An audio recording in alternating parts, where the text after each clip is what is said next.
Live from the California Museum in Sacramento, Comcast presents the California Hall of Fame Induction Ceremony.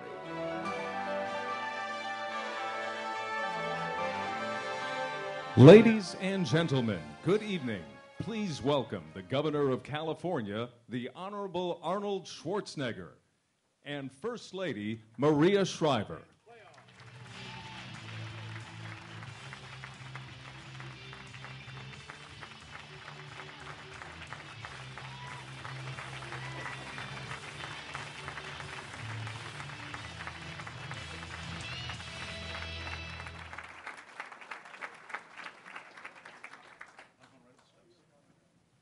And now, please welcome the 2010 California Hall of Fame inductees. James Cameron.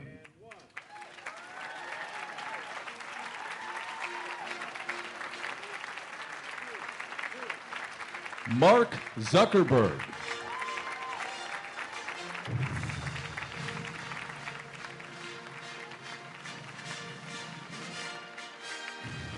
John Doerr.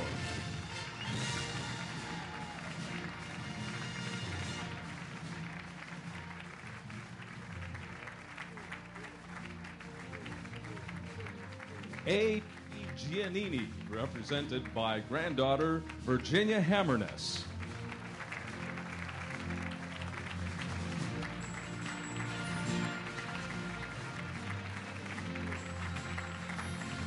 Anne Lamott.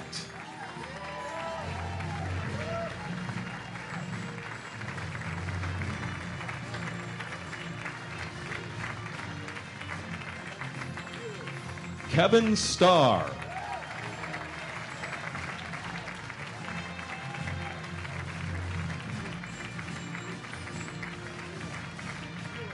George Schultz.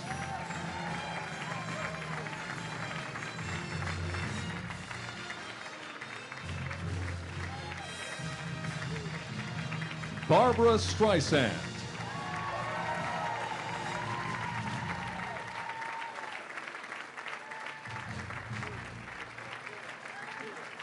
Wayne Thiebaud.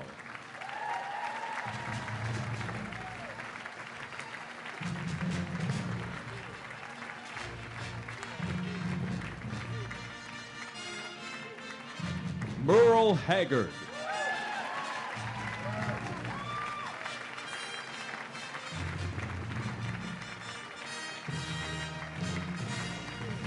Levi Strauss, represented by Walter Haas.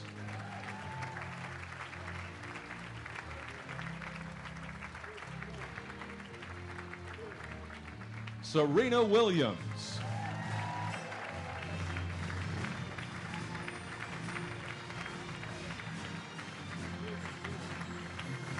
Betty White.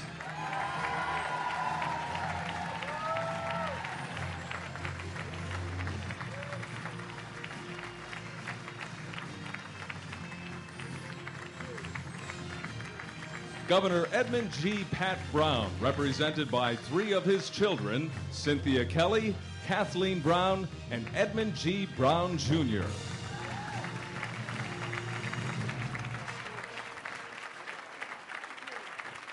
Ladies and gentlemen, please welcome Dina Eastwood, Chair of the Board of Trustees of the California Museum.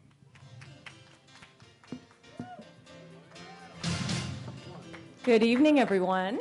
Thank you so much for being here. Governor Schwarzenegger, First Lady Shriver, all of our very distinguished honorees, and our first time ever live television audience at home. Welcome to the California Museum, our pride and joy of Sacramento. Thank you. This year, 2010, marks the 5th California Hall of Fame induction ceremony in which we honor remarkable Californians of the past and present. These Californians reflect the Golden State's rich history, our amazing accomplishments made in this state, and promise for the future.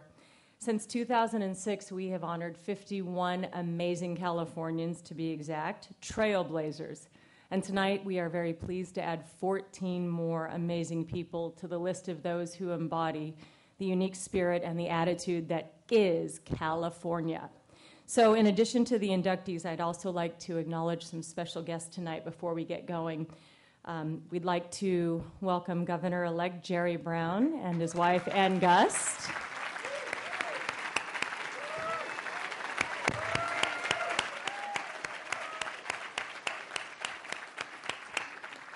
Governor Gray Davis and his lovely wife, Sharon Davis.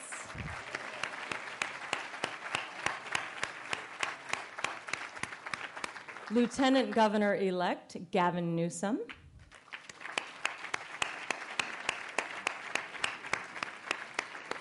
Secretary of State Deborah Bowen.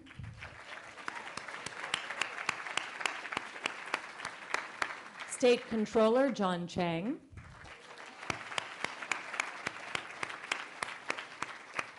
Insurance Commissioner-elect Dave Jones.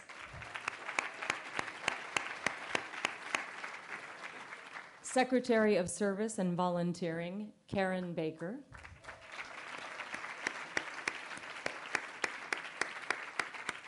And one of the most charismatic women you'll ever meet in your life, Ms. Charlotte Schultz, Chief of Protocol.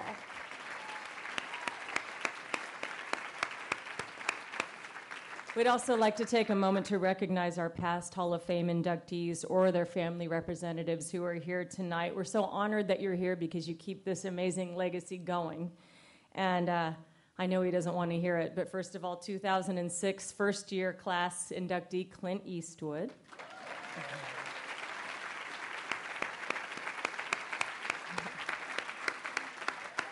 Margaret Mondavi, wife of 2007 inductee Robert Mondavi. Hi, Margaret. Stephen Graham, son of 2008 inductee Robert Graham. Stuart Milk, nephew of 2009 inductee Harvey Milk. Robert Warren, son of 2007 inductee Earl Warren. Ellen North, representing her great-aunt, Julia Morgan. And Ross Hanna, grandson of 2000 inductee John Muir.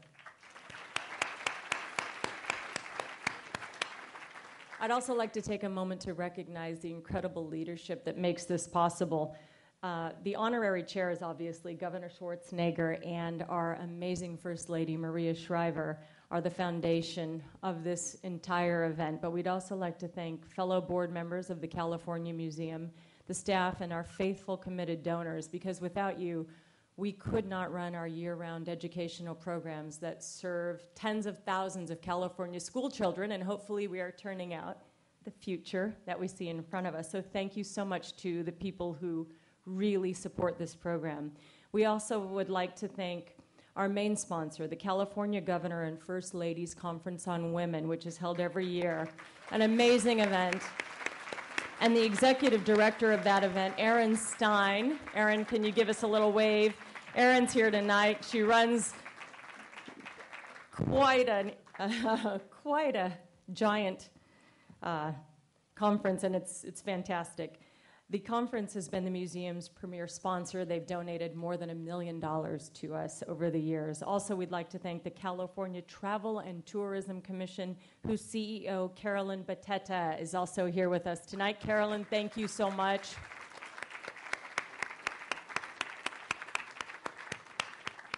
And the people who keep us happy and our tummies full and our heads on good pillows during this event, Scott Seafood and Le Rivage, who provide the catering and the hotel for our amazing inductees. Also, United Airlines, the official airline of the Hall of Fame since the year 2006. Thank you, United Airlines. And finally, we'd like to thank Comcast. This is our exclusive multimedia partner. They make tonight's live broadcast possible. This is a first that we're doing it this way.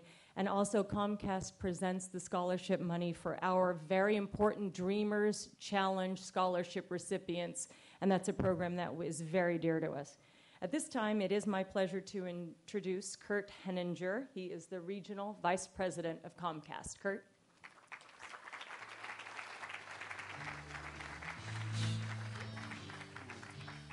Thank you, Dina. I never thought I'd be standing at a podium that says Governor of California. So thank you all for being here this evening. Comcast is very proud to be part of this event for the last several years. And I'd like to thank the California Museum for their partnership with us and the Board of Trustees there. As Dina mentioned, this is our first year going live on television, so we're bringing this to more than 2 million Californians and hope to do so again next year. A few years ago, with the board, we thought with such an inspiring group of people that were being recognized every year, maybe we could find some young people that were inspiring as well. And we started a Dreamer Scholarship Program, and we have the recipients of this year's $5,000 scholarships here with us today. They're in the back of the room. I'd like to introduce them to you. So Andy Keller, he's a senior at Granite Hills High School in El Cajon, and Sarah Williams from the Amador Valley High School in Pleasanton. Could you guys stand up? Congratulations. Like you on the stage, they're already having an impact on their local communities, and we're very proud to help you with your college education that you'll be starting next year. Thank you very much for your partnership with us here, everyone, and let's enjoy the evening. Thanks, Dina.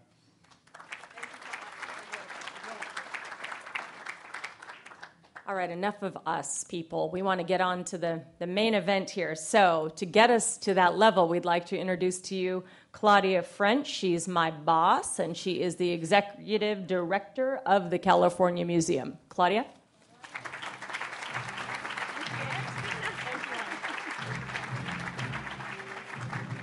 And I thought that was the other way around, but that's good to know. Thanks, Dina. 3 words: inspire, create, dream. Since the first day Maria entered the museum, these words have become part of our culture. They are at the heart of every unique visitor experience we create. Her vision: to create a living, breathing museum that celebrates the diversity and richness that is California. Her ultimate creation: the California Hall of Fame. Tonight, the Board of Trustees, the staff, and the volunteers of the California Museum honor a woman who has changed the museum forever.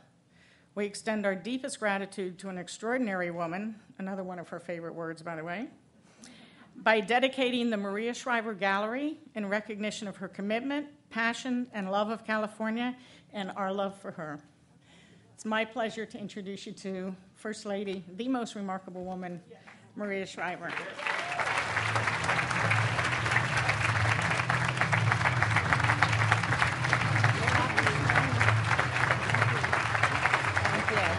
Thank you. Thank you. That was a surprise. Oh, thank you so much, Claudia, and everybody at the museum for that honor. I guess that means I'll be working here for life, for free. It's the story of my life, work for free. Okay. Anyway, I want to welcome all of you here tonight. As Claudia mentioned, this is something I'm passionate about because I believe these people on this stage here today tell the world the story of California. And I want to begin by thanking each of them for taking the time to be here tonight. I know it's not easy to get to Sacramento. I know everybody up here is really busy. And to get them to commit to coming here and to be honored when they can be honored really anywhere and have been honored takes a lot from them. So I want you to know how much I appreciate it, how much the state appreciates it, and the kids that come through this museum will learn by reading about your stories, taking them in, and I believe they will go out and really change their lives when they read about you and hear about you. So I want to thank you for sharing this night with all of us. And I think that I've always been fascinated with people and their courage and their determination. And I have a quote that sits above my desk from Emerson. And it says, "Do not go where the path may lead. Go instead where there is no path and leave a trail instead." And each of these people here have done that. Not one of them took the path that was expected. Not one of them walked the conventional line. Each and every one of them had to make a decision. There's that great poem from Robert Frost that says, 2 roads diverged in the woods, and I took the one less traveled by, and that has made all the difference. And each of these people took that road, and that has made all the difference, not just to us in California, but really to the whole world. Each and every one of these individuals and those representing their parents endured criticism, endured people telling them their dreams were crazy, endured lots of no's along the way, and yet they believed in themselves, and they had faith in themselves. And I think all of us know how hard it is to stick with that belief in ourselves when everybody's telling us to take the other path. It's easier, it's more conventional. You can't do what you think you can do. And that's why I think this evening is so important, and that's why I think each of these people are so deserving of our gratitude and our honor, because they toil very often before they become well known in obscurity, alone, and really alone with their dreams. And that's why I love this night. I love to meet everybody here. I'm so glad that many of them had a chance to meet each other. And I think it says a lot about this state to be able to see these many people from this many different professions. When I moved out here, my parents thought I was moving to La La Land, as my mother said. Everybody out there in Hollywood, she thought the whole state was called Hollywood. What do they do? And I was determined to show not only those in Boston and Washington that people in California do a whole lot. In fact, they change the world. And that's what each of these people up here have done tonight. And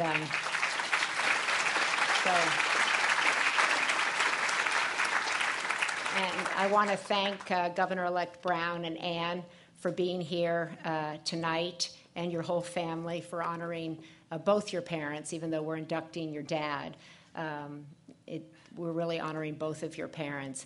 And and Governor Davis and Sharon, Willie Brown, thank you so much for being here as well. I also wanted to mention Secretary of Education Bonnie Reese is also here, who has been an incredible friend and public servant herself. And just on an aside, I just wanted to do a shout out. This isn't in my script, but I've been wanting to say it for a long time. Jerry Brown was the first political leader who supported, probably only one, who supported my dad when he ran for president in 1976.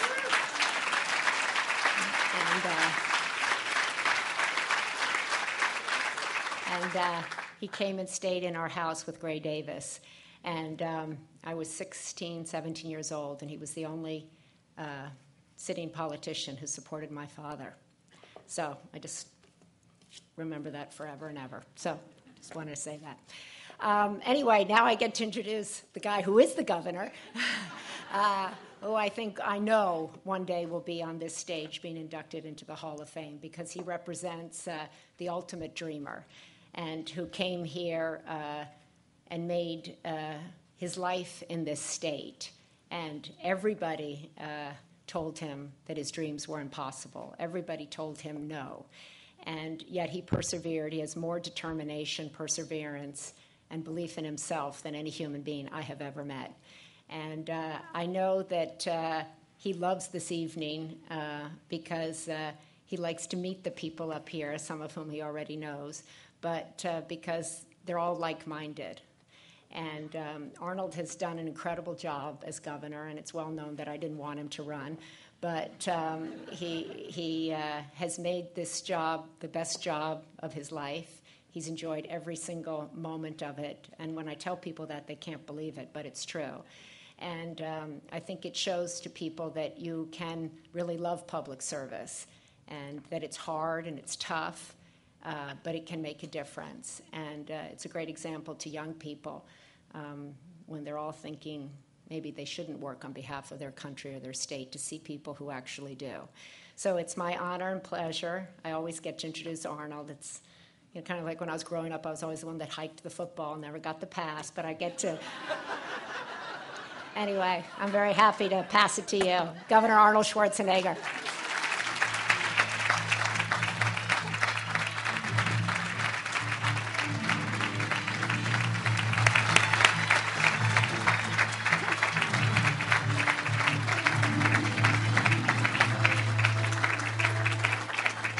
Thank you very much. Thank you. Thank you, Maria, for the nice introduction. And what an amazing night here at the California Museum. And I always look forward to this event every year, I have to say. But, I first want to just say a big thank you to Maria for the extraordinary job she's doing with this event and as First Lady. And this event wouldn't exist if it wouldn't be for her. So let's give her a big, big hand for the great job.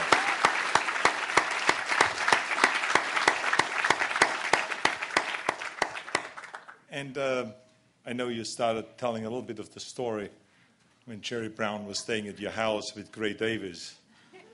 But you didn't really tell the whole story because your mother busted both of them because they didn't make their beds. So that should be known. Right, Gray? See, they're all shaking, yes, okay. So I hope by now you've learned to make your bed. No, still not? Okay, whatever. Anyway, it's great to have all of you here, and this Hall of Fame celebrates California's drive to excellence. It represents the notion that in life and in California, anything is possible. Tonight, we induct 14 extraordinary Californians into our Hall of Fame. These men and women are all pioneers whose commitment to excellence has changed the world. They represent the very best of California.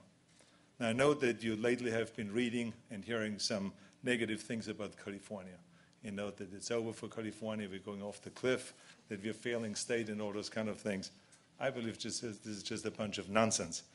Like every state and every nation, California's government has a few issues. There's no two ways about that. But the greatness of California is not found in its capital, but in its people, right here. It is found in the spirit of our innovators and entrepreneurs, such as those that we're honoring here this evening.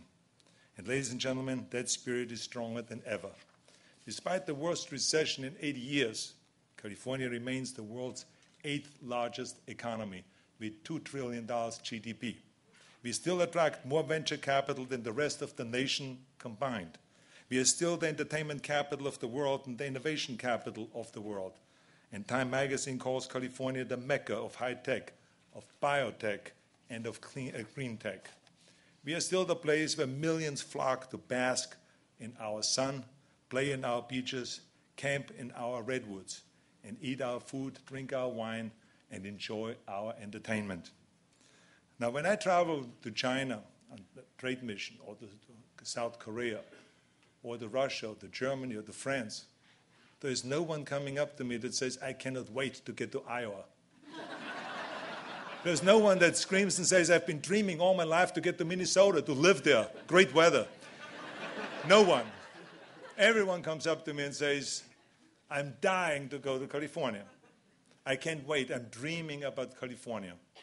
Now, I can relate to that very well, because as a young boy in Austria, I dreamt of coming here to California. I came here with absolutely nothing and gained absolutely everything. All that I have is my family, of my career, the money. Everything is because of California. It truly is the land of opportunity, and for me and also for millions of others. So I love California. The naysayers can say whatever they want. The bottom line is that California is still the greatest state in the greatest nation in the world. Perhaps no one, of course, exemplifies the California dream more than my great friend James Cameron. And now I have the honor of actually introducing James as tonight's first inductee. James Cameron and I, we have been friends for many, many years. We've done 3 movies together, Terminator, Terminator 2, and True Lies. And of course, he helped my career tremendously. James Cameron became the writer and director of history's highest grossing motion pictures, and he did it the old-fashioned way. He packed his dreams in a suitcase, moved from Canada with his family at the age of 17, and found work as a machinist in Brea, California.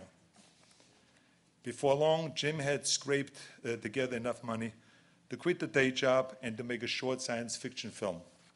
It was just 10 minutes long, but that was long enough for anyone to see that James Cameron is a genius, and he had an uncommon understanding of how movies can integrate science and art.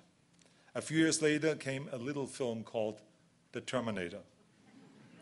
It seemed hard to believe now, but not everyone believed in James Cameron, and in Arnold Schwarzenegger in 1984. Studios were skeptical. Producers were worried. The Terminator was made for $6.5 million only. Science fiction films don't get much smaller than that. But even though it was small in budget, but it was huge in the box office. The Terminator changed our lives. We both knew for sure then that big dreams were real and attainable, and that the most important belief comes from within.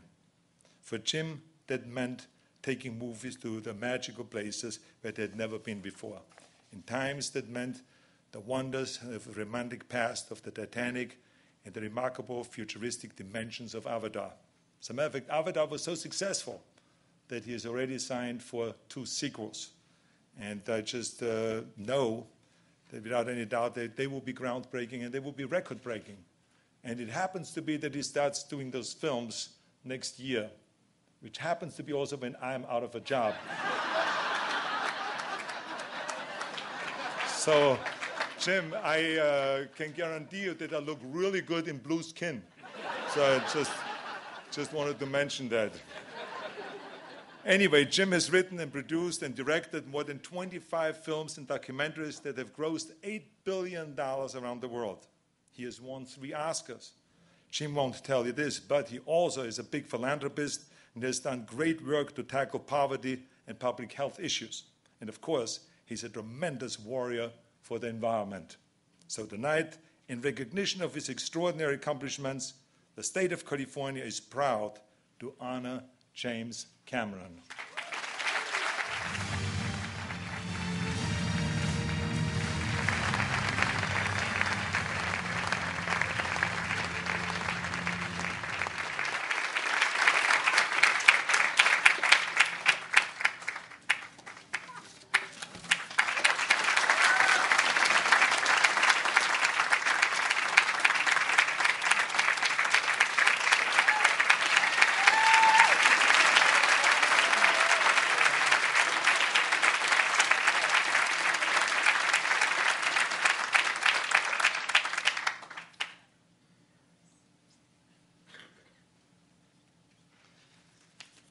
I think that could work out, Arnold. You'll be the only Navi on the entire planet of Pandora that speaks with an Austrian accent. Maria assured me that we don't have to make any personal remarks, and I think given how tightly scripted this whole thing is supposed to be, I think what she meant between the lines was that it's specifically discouraged. But I just want to take 1 second just to say that as great an honor as this is, probably the greatest source of pride for me is to receive this honor directly from my very good friend of 26 years, Arnold, the governor of California. It's still quite amazing, quite surreal, I think maybe even to both of us. But it really speaks to the greatness of California, that it's a land of opportunity where, we're both immigrants. We both came here 4 decades-ish ago and made this our home and the place where we've accomplished everything. And I think it speaks not only to the greatness of California, but to the greatness of Arnold himself and his leadership. And I'd just like to also throw a shout out to Maria for her leadership in creating this is your vision, Maria, this Hall of Fame. And so thank you for thinking of me, and I think all of us inductees owe you a great debt of thanks. Speaking of opportunity, I think no one represents that better than the inductee I'm meant to be introducing right now. The idea was Facebook. I think you've all heard of that. The genius was a Harvard sophomore from Dobbs Ferry, New York, named Mark Zuckerberg. And it started in February of 2004 as a way for Harvard students to connect with each other. Within a month, half of the student body had signed up, and then the website was introduced to other schools: Stanford, Dartmouth, Yale, Cornell, Columbia, Brown, and NYU. By June, Mark had moved to Palo Alto. He had rented a house and set up shop. He found investors, and he pursued his goal to make it easy for people to connect and share with people that they care about. Seems pretty simple and straightforward, doesn't it? But nobody thought of it before. Mark intended to work on it all summer and then return to school in the fall, but that never happened. Palo Alto is still his home. Just 6 weeks after Facebook was nothing more than an idea, it had 500 million, with a B, users around the globe. It's a place that fosters connection, where personal stories are told through photos and videos and the expression of random thoughts, where geographic boundaries don't matter. A little more than a generation ago, the global village was an academic concept that seemed too far away to imagine. Now it's open and free and available to anyone who has fingertips. The state of California honors Mark Zuckerberg for imagining and creating a community that values free expression and eliminates the barriers to global communication.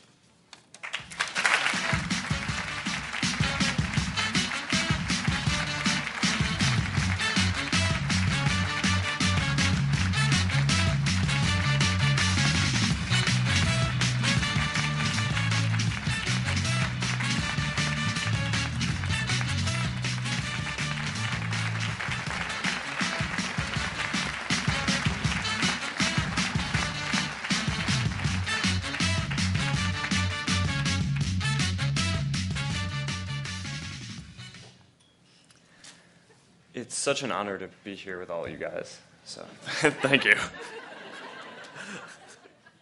And now I get the pleasure of introducing someone who works in our field, who I get to work with. So if you Google John Doerr, you'll get 270,000 results in 0.11 seconds.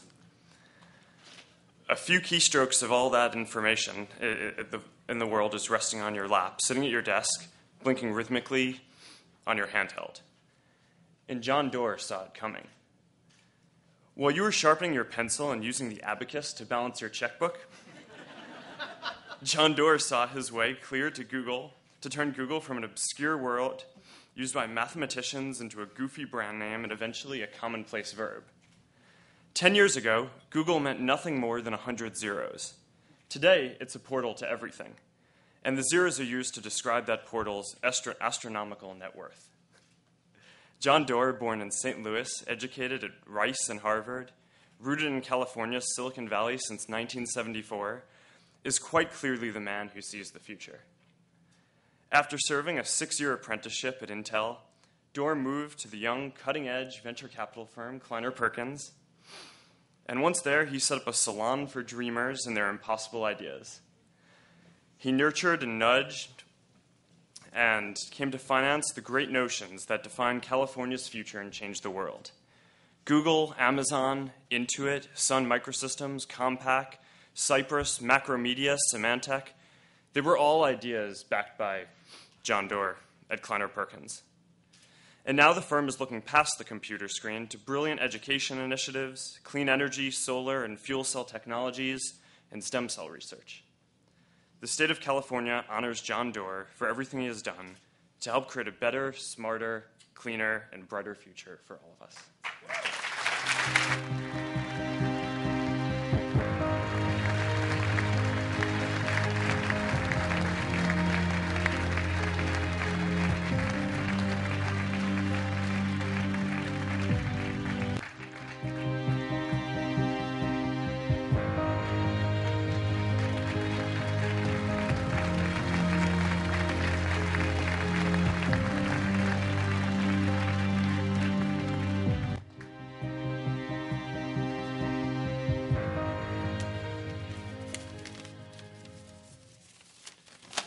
Well, from the 26-year-old future of California, thank you, Mark, to 100 years ago when the California dream was being constructed.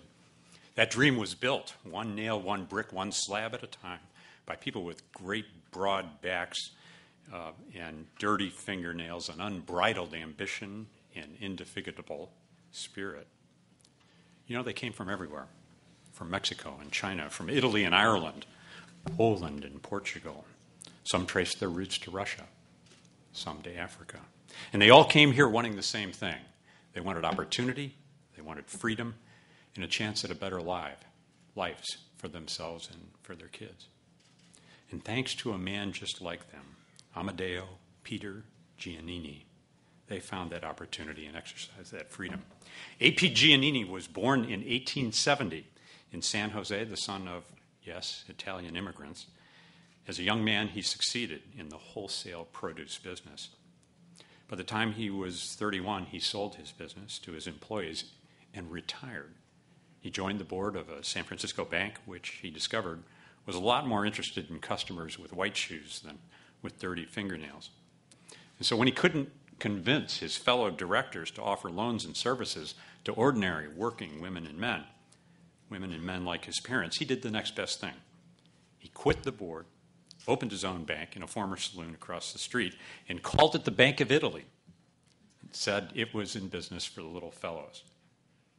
Well, when the great earthquake, 1906, destroyed San Francisco a couple of years later, Giannini's bank was the only one to survive with its assets intact. And the Bank of Italy was the first to reopen. It played really a central role in reviving the city by making loans on nothing more than a handshake and a signature for anybody who wanted to rebuild. Years later, Giannini would recount with pride that every one of those loans was repaid in full. In full. Giannini then expanded the Bank of Italy by opening branches in rural areas as well as cities throughout our great state. And he created the first statewide branch banking system in the United States. 20 years after it opened with, what do you think, $8,780 of deposits, the Bank of Italy was the third largest in the United States. In 1930, they renamed it the Bank of America. It survived the Great Depression and provided the financial horsepower that built our modern California. From two-family homes in Noe Valley to the great span of the Golden Gate Bridge, from the hills of Hollywood to the wine country of Napa, from the fields of San Joaquin Valley to the shipyards of San Diego. By the time he died in 1949, the Bank of America had 500 branches and more than $6 billion in deposits. So tonight, the state of California honors A.P. Giannini, the people's banker, for believing in the dream, living the dream, and making it possible for millions of Californians to share in it with him. Accepting on his behalf is his granddaughter, Virginia Hammerness. Congratulations.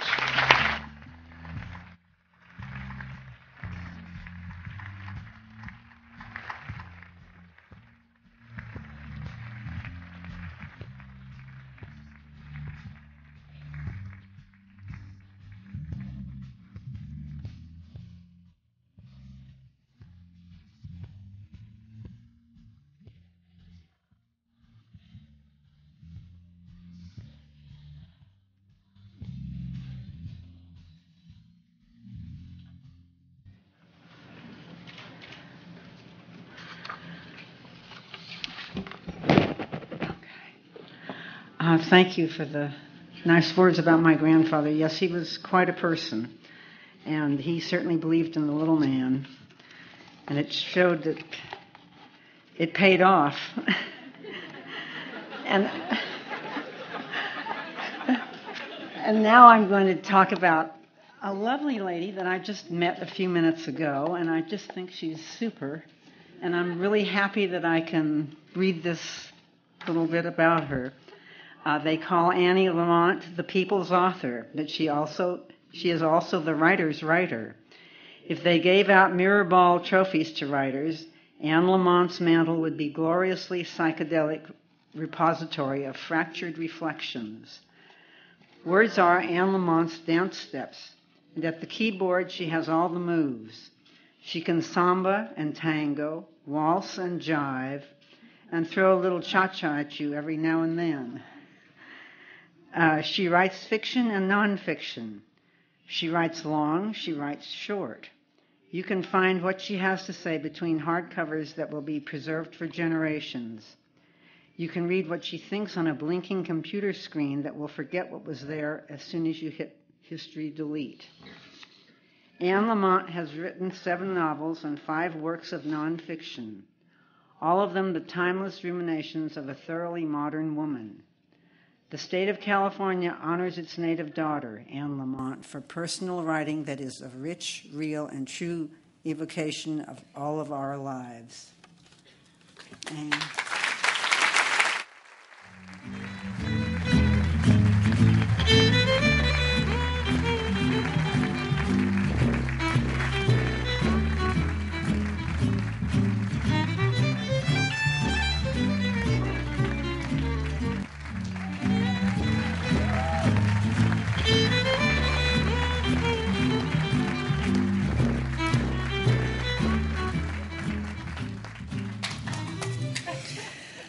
Thank you. Thank you, Maria.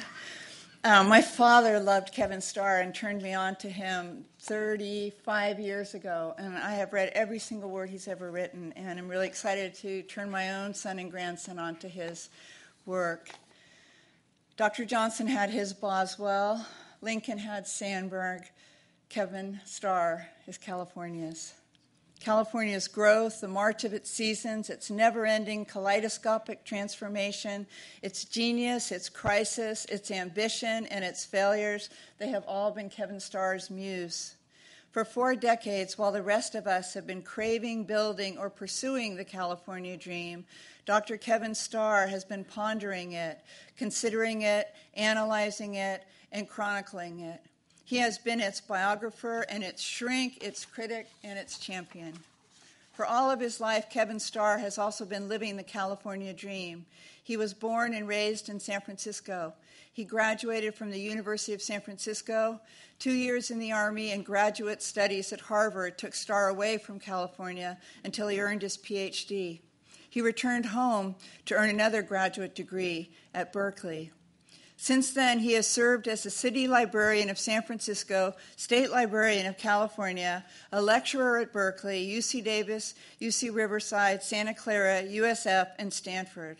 For more than 20 years, he has been a professor at the University of Southern California.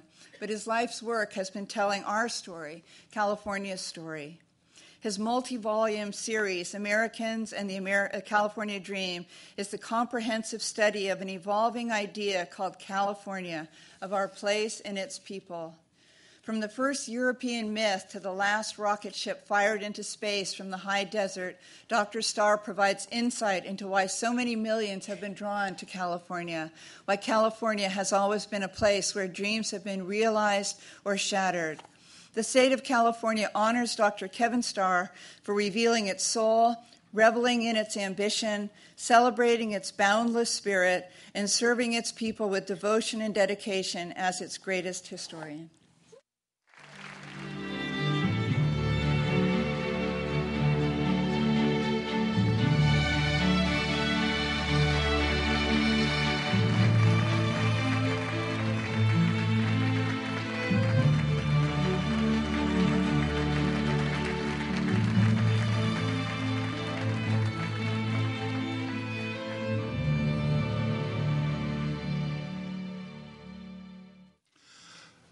After he graduated from Princeton in 1942 with degrees in economics and international affairs, young George Schultz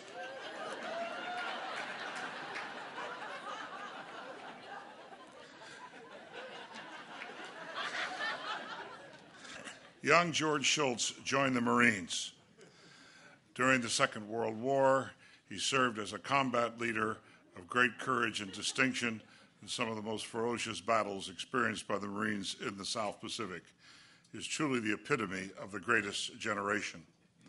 When the war ended, he earned his graduate degrees in economics from MIT and joined the faculty there. A few years later, he went to work for President Eisenhower's Council of Economic Advisors. Then it was on to the University of Chicago School of Business, where eventually he became dean. In time, he was named Secretary of Labor, Director of the Office of Management and Budget, and Secretary of the Treasury. When administrations changed, George Schultz returned to private life and moved to San Francisco, where he served as president and director of Bechtel Group. But before long, he returned to Washington to serve more than 6 years as President Reagan's Secretary of State and implement the policies that led to the end of the Cold War. And while it isn't easy to keep track of all entries on George Schultz's resume, one thing, to quote his old boss, is perfectly clear: that he has become, is now, and will be for all time to come, a major American figure across 2 centuries.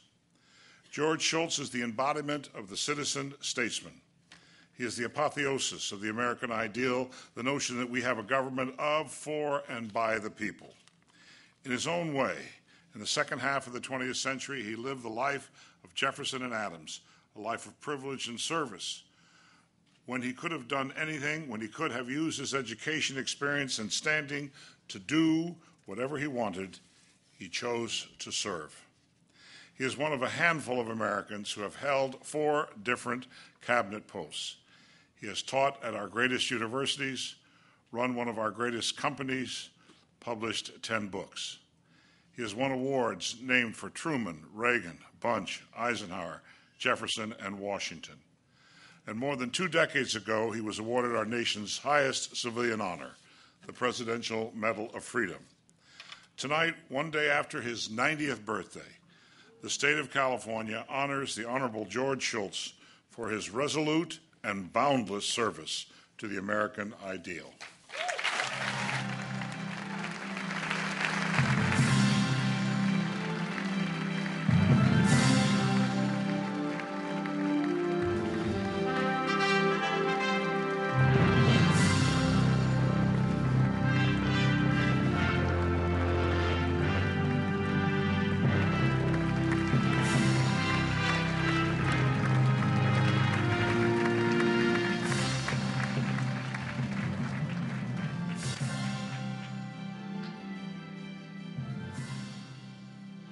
Say a word, George.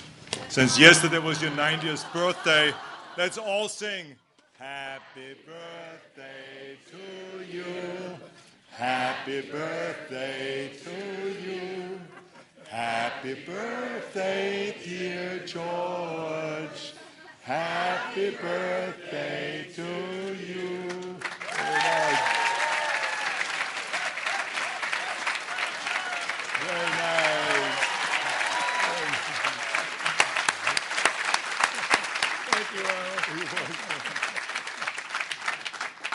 Thank you, Arnold. It's wonderful, a great honor, particularly to be honored by something that Maria and Arnold do. And let me just say, in this setting where other people are being honored, I think we should give a big hand to Maria and Arnold for they're a wonderful couple. They've given us terrific leadership.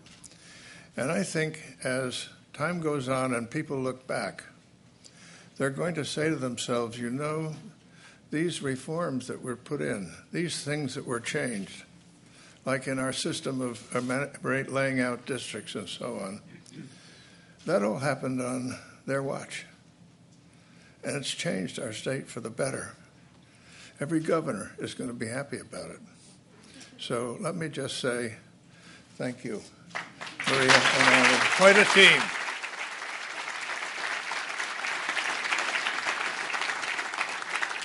If it were only her voice, Barbra Streisand would deserve her own wing in this Hall of Fame.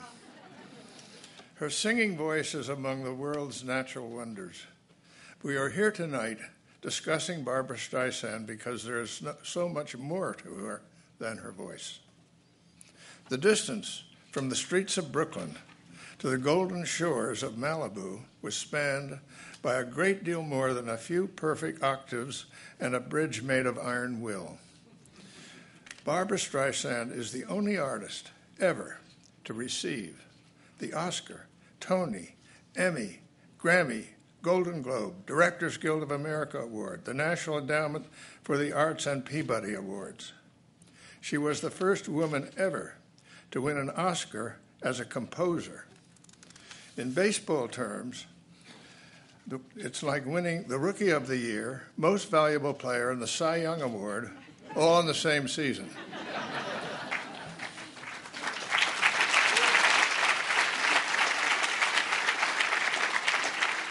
From her earliest appearances as a teenager at the Lion in Greenwich Village, from playing Miss Marmalstein and Fanny Brice on Broadway, to, in film, Swan Lowenstein in The Prince of Tides, and Ross Fokker in the highest-grossing comedy of all time, the breadth and scope of her artistic achievements as a singer, actor, director, composer, producer, and now best-selling author is extraordinary.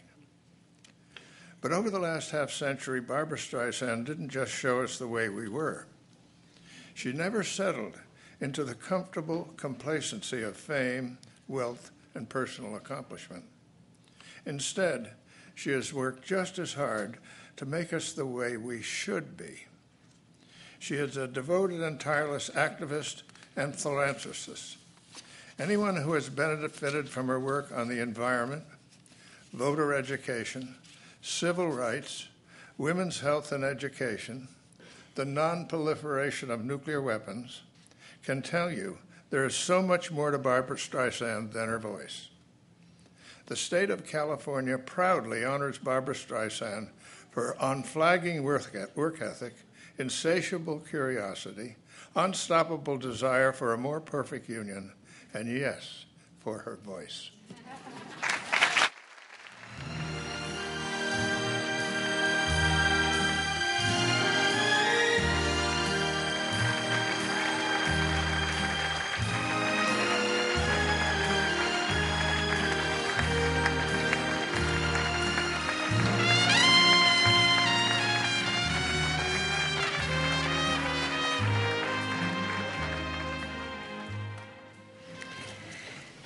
Oh, happy birthday, George, first of all.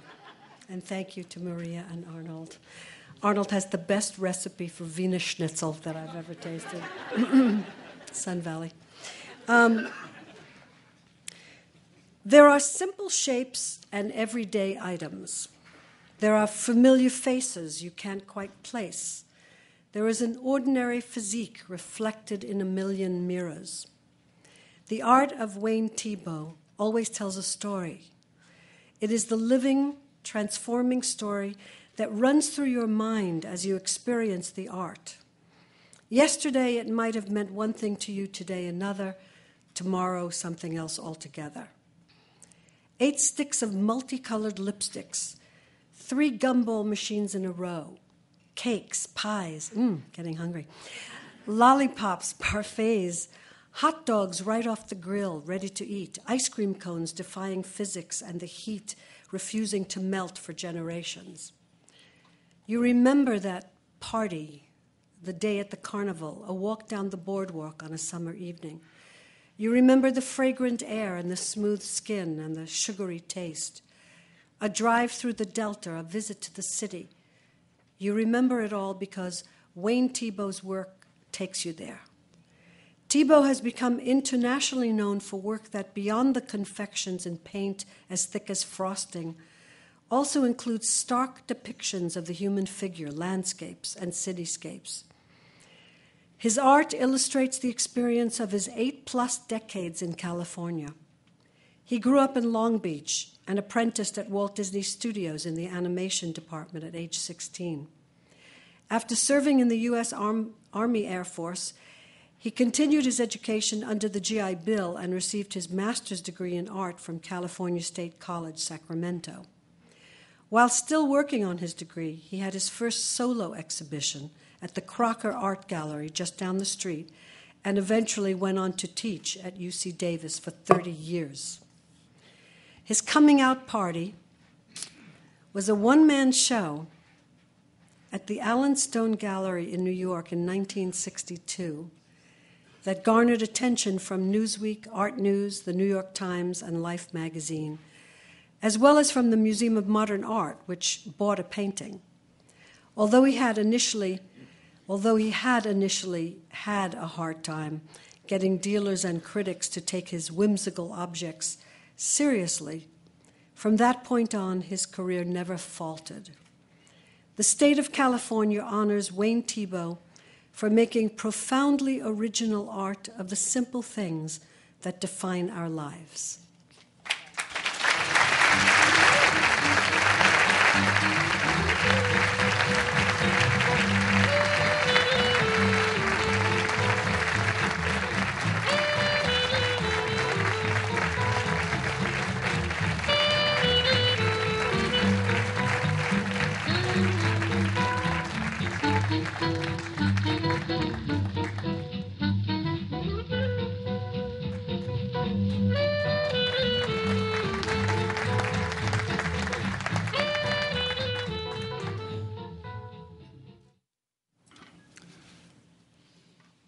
It's a great pleasure for me to introduce Merle Haggard.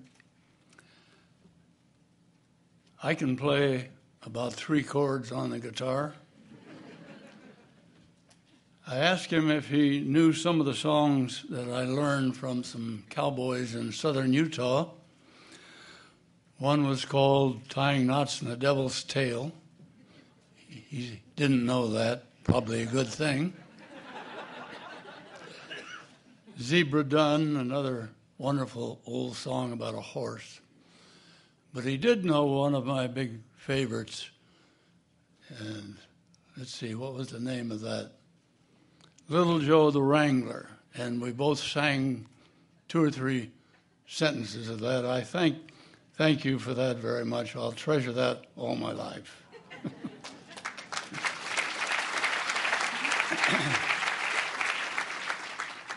His childhood was right out of a John Steinbeck novel. The son of Dust Bowl immigrants from Oklahoma, Merle Haggard was born in 1937 outside of Bakersfield in the town of Oildale. The family moved to a converted railroad boxcar. There was always food on the table and a lot of love to go around. When he was 9, Haggard's father, to whom he was very close, died of a stroke, and that's when things got tough. Haggard got nabbed by the law for the first time when he was 13, and for the next few years, he was in and out of juvenile detention and facilities and reform schools. An attempted robbery put him in San Quentin at the age of 20.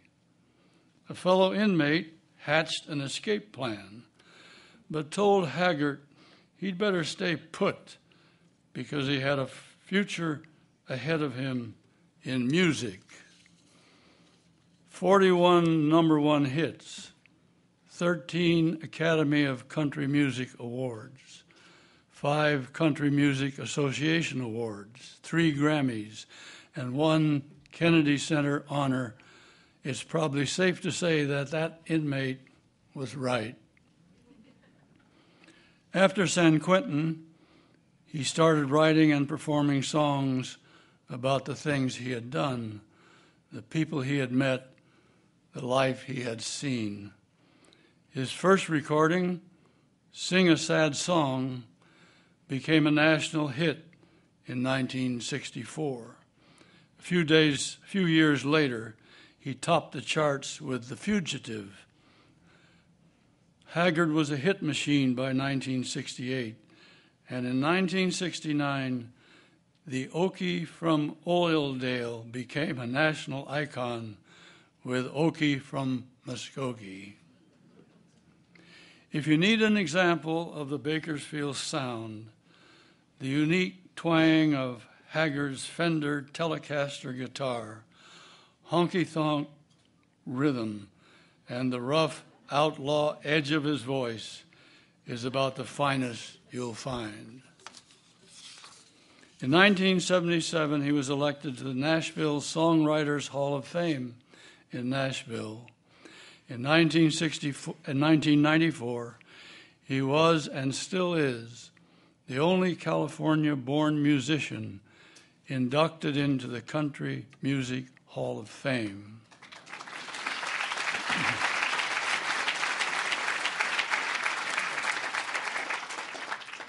In 2006, the Kern County Board of Supervisors renamed a portion of the 7th Standard Road in Oildale Merle Haggard Drive.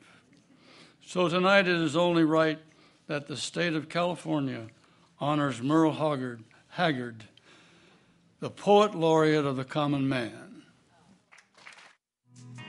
And I'm proud to be an Okie from Muskogee, place where even squares can have a ball. We still wave old glory down at the courthouse, and white lightning's still the biggest thrill of all. And I'm proud to be an Okie from Muskogee. Excuse me, thank you very much. I have a son here tonight that turned 18 years old, the same day that George Schultz was born, so let's sing happy birthday to my son as well. Happy birthday to you.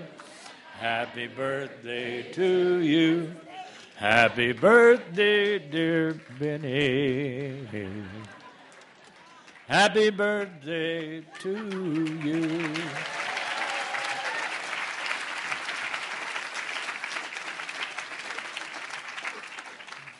Thank you very much. California has given the world movies, television, music, and art, powerful rocket ships, and incomparable athletes. But nothing perhaps will last as long or mean as much as Levi Strauss. Simply a pair of pants. A Bavarian Jew who came to New York in 1847 to join his older brother's business, Strauss became American citizen in 1853 and moved to San Francisco to open a western branch of his family's dry goods store. In 1872, a tailor named Jacob Davis, also an immigrant, came up with the idea of using copper rivets to strengthen the pockets of work pants. And he brought this idea to Strauss, and together on May 20th, 1873, they were granted a U.S. patent to make what we now call Levi's. Of course, they weren't called Levi's or even jeans until much later, and they were riveted waist overalls fashioned out for blue denim and a traditional fabric for work. Originally designed for hardworking men in California, these sturdy pants came to represent a lifestyle of the American West and capture the country's imagination, thanks to American soldiers taking them. Jeans, a term coined by teenagers in 1960, overseas they became visible and popular over there.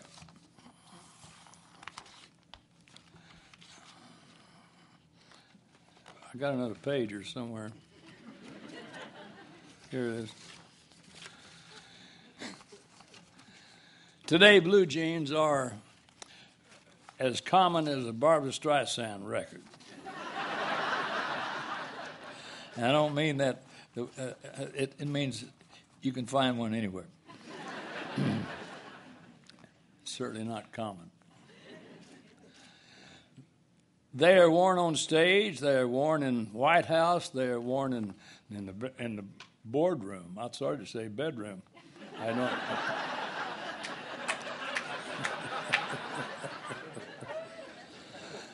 Yeah, that could be, I guess.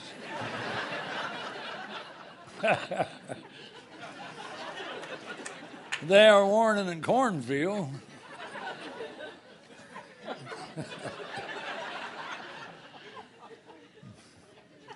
And they are worn in the dead of winter, the heat of summer, and any time in between. It seems somehow appropriate that this most American garment was brought into being by two European immigrants. 157 years later, the descendants of Levi Strauss, four nephews, still own and control the San Francisco-based company. Continues to be a legacy in America. The state of California honors Levi Strauss for creating a classic American apparel.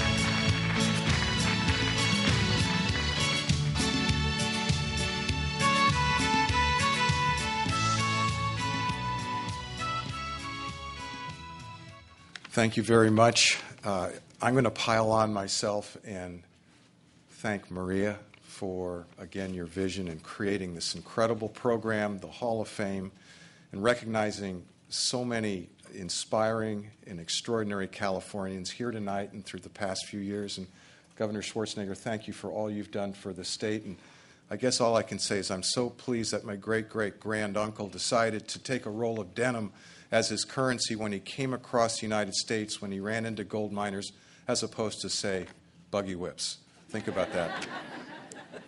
And now it's truly my honor to read the citation of our next honoree. Last summer, after she won the Wimbledon Singles Championship for the 4th time, the cover of Sports Illustrated featured a photograph of Serena Williams hitting a fearsome backhand, accompanied by a simple headline, "Love her, hate her, she's the best ever." Not the greatest female tennis player now, not the greatest of the 21st century, not the greatest of this era, ever. That means better than Margaret Court Smith, Helen Wills Moody, it includes Steffi Graf and Billie Jean King, Chris Everett, and Martina Navratilova. Ever. You say it and you'll start an argument, but it's a good one. Serena Williams, who turns 30 next year, has won all 4 major women's singles titles.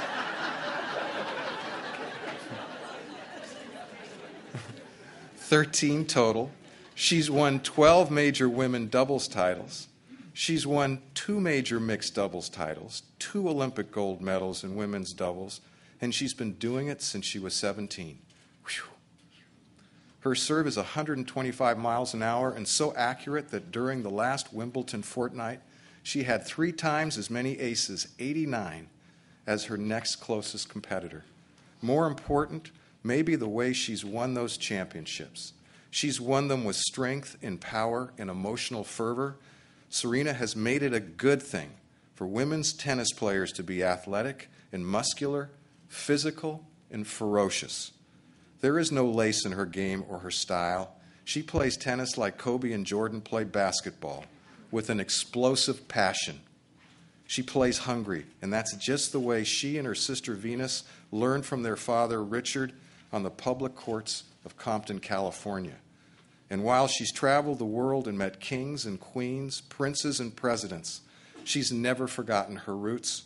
Her charitable work is as impressive as her tennis. She's built schools in Kenya, run tennis clinics around the world for at-risk youth, and started a foundation to support young people who have been affected by violent crime. The state of California proudly honors Serena Williams, the best women's tennis player ever.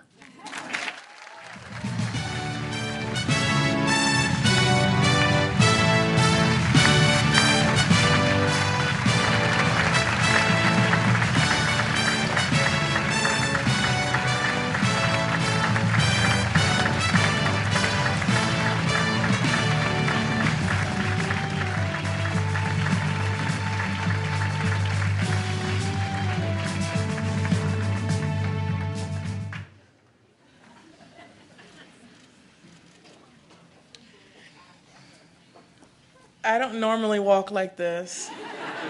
Typo 26.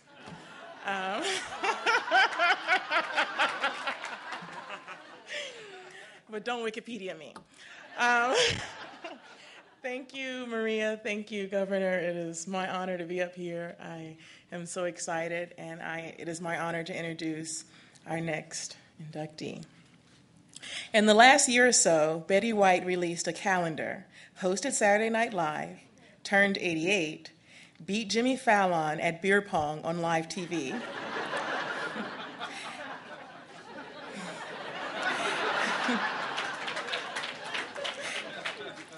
chaired the Greater Los Angeles Zoo Association, starred in her new sitcom, Hot in Cleveland, unveiled her own line of T-shirts and sweatshirts, took a vicious hit for Snickers in a Super Bowl commercial, and, did we mention, turned 88? If we considered only what Betty White has done in the last year to make the world a better, safer place for animals and a happier, brighter place for people, if we only considered what she has done to make us all understand that age is just a number, Betty White would be a Hall of Famer. But there is much more than that.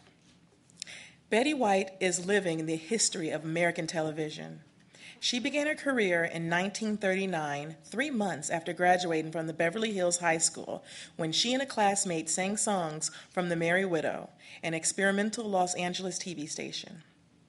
10 years later, after serving in the American Women's Voluntary Service during World War II and working in radio, Betty became a regular on one of Los Angeles' first daily television shows, Hollywood on Television. 3 years later, she was the host of a show and a partner in a production company that created one of TV's first sitcoms, Life with Elizabeth, which, of course, starred Betty White, and for which she won the first of her 7 Emmys. After that came a talk show on NBC, regular guest appearances on game shows, dozens of guest starring roles, and, of course, Sue Ann Nivens on The Mary Tyler Moore Show. Chalk up 2 more Emmys. That led to jobs hosting a game show, Emmy number 4, first woman to win in that category, and of course, the Golden Girls.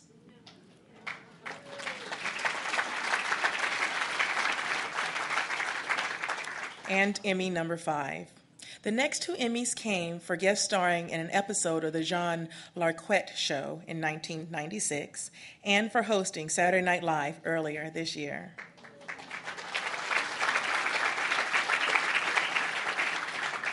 Seven decades in TV, 7 Emmys, and the first and last 48 years apart. The numbers are impressive enough, but they tell the story about persistence, perseverance, and the value of hard work is inspiring to all of us, regardless of age or circumstance. The state of California honors an American original, Betty White, who has only just begun.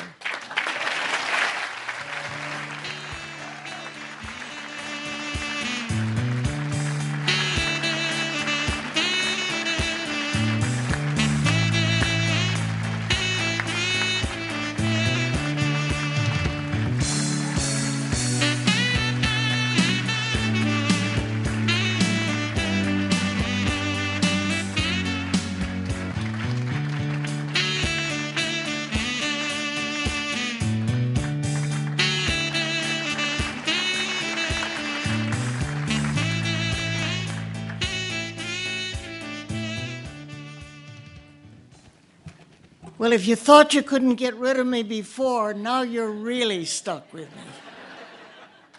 I cannot tell you, I cannot begin to say thank you. And Maria, bless you, my dear. I couldn't believe it when I was notified about this honor. And I've been very excited and looking forward. But when I got here and saw the company I was keeping, this is a night that I will never forget as long as I live. Not only not forget, I will replay it again and again and again. It is such an honor. And to be inducted into the California Hall of Fame, my heart, my soul, my life is in this state. They've tried to move me out of it a few times, and I come bouncing back. You cannot ever get rid of me. But it is such a privilege to meet the people that I've met tonight, to see all the people who are out there, some of them neighbors up in Carmel. And you've had a long evening. You've heard a lot of words. I'm not going to add a whole bunch more. I just want to say from the bottom of my heart, this is the biggest honor, the biggest thrill an old broad can possibly get. Thank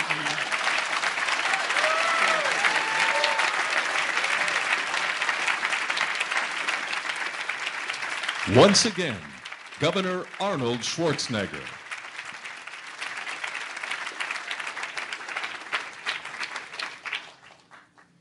Building modern California requires the labor of millions, the vision of thousands, the inspiration of hundreds, and remains the crowning achievement of one, Edmund G. Pat Brown, our state's 32nd governor. The play is the idea and the dream that were the life's work of Pat Brown. The Beach Boys, the Mamas and the Papas, Tony Bennett, they all were singing about Pat Brown's California.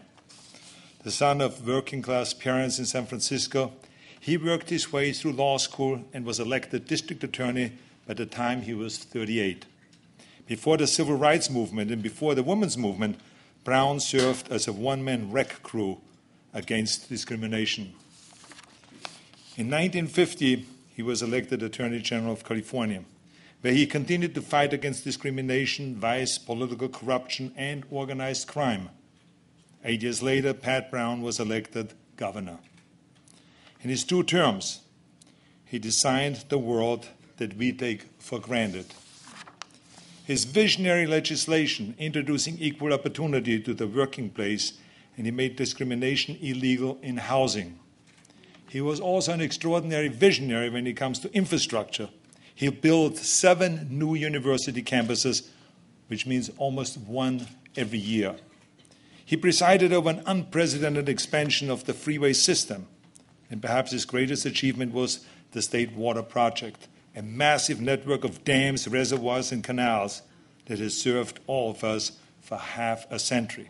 And may I remind you that we need to build on that now, because this was only the foundation. It was only built for 20 million people. Now we have to build for 40 million people, okay? Tell this to legislators. Anyway, after leaving public office, Brown, of course, worked as an attorney well into his 80s and enjoyed the success of his 4 children, including Kathleen, who served as state treasurer, and my friend Jerry, whose life of public service is legend. So the state of California is proud to honor Pat Brown for a life of service that made his dream our reality. Thank you.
Microphone without saying something.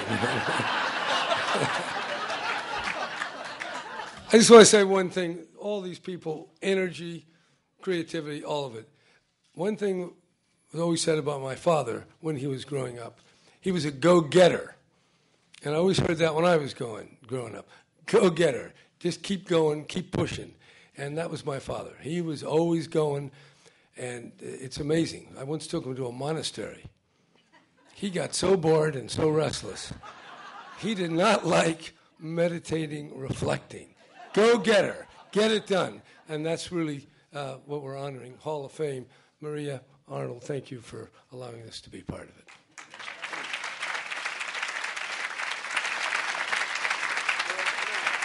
Ladies and gentlemen, please welcome the Davis High Advanced Treble Choir, who will be performing Everything.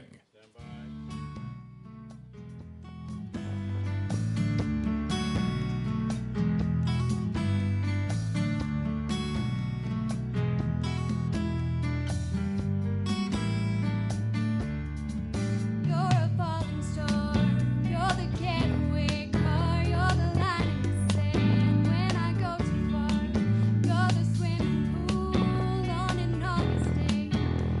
the perfect thing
Ladies and gentlemen, once again, Governor Arnold Schwarzenegger and First Lady Maria Shriver. So that concludes our program. All of these people are jumping up to travel back to where they came from. But first, we're going to take, would ask you to wait 1 second because they're going to take their picture with you.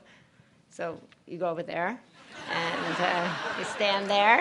And then they all stand up and have their picture taken with you. That's how it works. Okay? You stand up, everybody. And we take a real quick picture.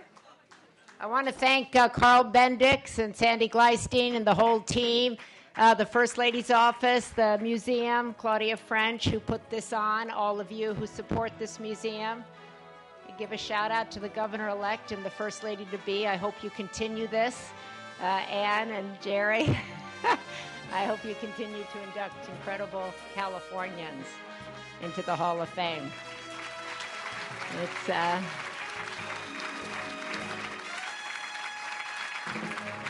and it was our daughter's 21st birthday yesterday, but she didn't want to come up here, so she doesn't get a song. So, but it was a very busy day yesterday, 18, 21, 90. All of these people go-getters, so I hope, I want to thank them again.